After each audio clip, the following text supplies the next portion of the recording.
Yeah, good morning. My name is David Baird, and before we begin, I'd like to recognise the traditional owners of this area, which is Serpentine Falls, the Noongar Aboriginals of the Whadjuk people. So here we are at Serpentine Falls, which is on the Serpentine River, approximately 55 kilometres southeast of Perth. The river, this falls has two main water sources, which is the Serpentine River itself and Gurulon Brook. Now, prior to European settlement, this is obviously a very important water and food source for the local Aboriginal people. But since European settlement, there's been quite a few changes to the Serpentine Falls and river water sources. Number one, Serpentine Dam, or Serpentine River has been dammed by Serpentine River further upstream. Obviously that cuts off a lot of water catchment and inflow to the falls area. So most of the water now comes from Gurulon Brook, which sort of runs more to the northeast of this here and goes through Jarrahdale. So Gurulon Brook has been is used for agricultural purposes, namely goes through some orchards, a bit of farming area like livestock, so some cattle and stuff like that, but mainly orchards, so apples and stone fruit and stuff like that. So with the water here, you can see if you look at over the falls there's a constant flow at the moment because they try and keep the water here flowing constantly by bringing a stream in from the Serpentine Dam. But in the event of rain, often this water catchment area is closed due to high levels of nutrients.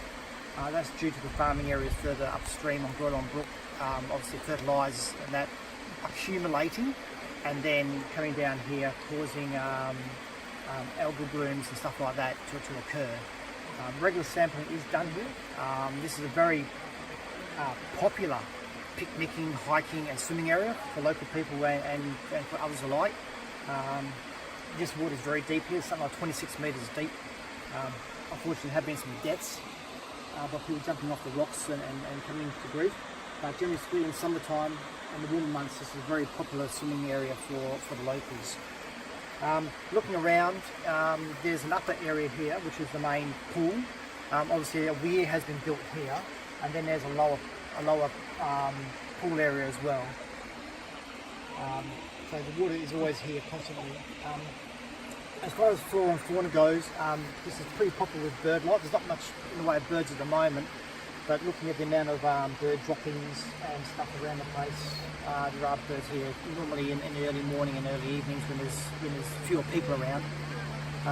There are western grey kangaroos here as well, and as well as other marsupials as well.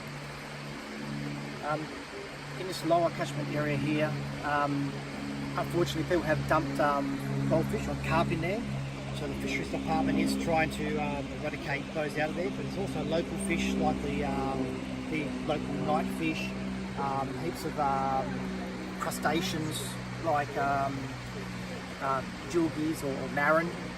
Also, earlier in the European days, settlement days before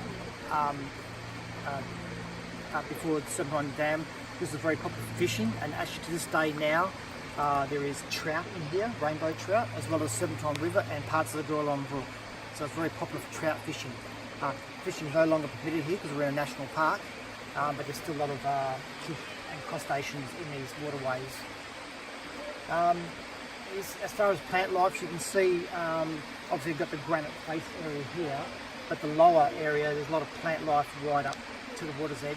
So obviously the water is a good level for, or pure enough for flora and fauna. With the water itself here, the water currently is quite good. I can see way deep into the water, so it's not cloudy at all. So obviously at the moment, because we haven't had a lot of rain, the water quality is very high. But of course, as I was saying earlier, when we get our first winter rains here and it flushes out Gurulon Brook, we'll have a lot of nutrients in here to affect the water quality. Okay, so anyhow, that's about it. So thanks for watching. Come and visit. It's a lovely spot, and good morning.